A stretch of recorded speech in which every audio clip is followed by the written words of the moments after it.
প্রথম কথা হচ্ছে যে ক্যান্টনমেন্টে যাদেরকে লুকিয়ে রাখা হয়েছিল আওয়ামী লীগের দোসর দালাল ক্রিমিনাল গ্যাং, তাদের ব্যাপারে দেখবেন আপনার শুরুতে কিন্তু সংখ্যা প্রকাশ করা, নাম প্রকাশ করা, তালিকা প্রকাশ করা কোনোটাই করে নাই।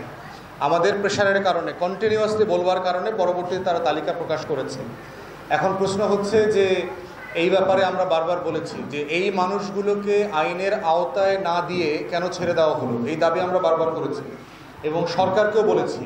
স্বরাষ্ট্র উপদেষ্টাকে বারবার এই আহ্বান করেছি, কিন্তু যেটা বলেছি, স্বরাষ্ট্র উপদেষ্টা একটা খুবই অপদার্থ, একটা অযোগ্য লোক, আপাদমস্তক ভালো মানুষ কিন্তু গুড ফর নাথিং। আর দ্বিতীয়ত হচ্ছে সে বিভিন্ন বায়াস ডিসিশন নেয় বিভিন্ন কারণে।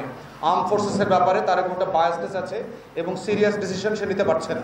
আমরা বারবার বলেছি তাকে সরিয়ে দিয়ে একটা ভালো ডিসাইসিভ উপদেষ্টা এখানে দেওয়া দরকার, তা না হলে তার অধীনে একটা ভালো নির্বাচন হতে পারবে কিনা এই ব্যাপারে আমরা যথেষ্ট আশঙ্কা করছি। আর আপনারা জানেন যে আমাদের বিভিন্ন বাহিনী বিভিন্ন সময় নির্বাচনে ইন্টারফেয়ার করেছে।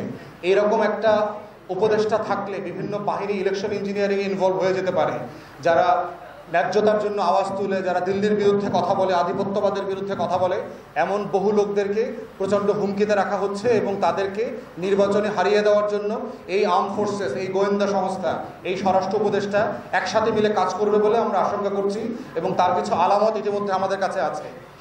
তাই জন্য আমরা আবার দাবি করছি এখান থেকে তাদেরকে ক্রিমিনাল চার্জের অধীনে আনা দরকার, যেই যে ফোরামের জন্য প্রযোজ্য, যে এই ক্রিমিনাল গ্যাংগুলোকে তারা কারা পালাতে সাহায্য করছে এবং এখনও করছে। আপনারা জানেন রিসেন্টলি 1-2 জন আসামি আজকে যাদের হাজির হওয়ার কথা ছিল, তারা এই তামাবিল সীমান্ত থেকে পার হয়ে চলে গেছে। অতএব এটা সরকারের গোয়েন্দা সংস্থা এবং আইনশৃঙ্খলা বাহিনীর সহায়তা ছাড়া এটা কোনোভাবে সম্ভব না।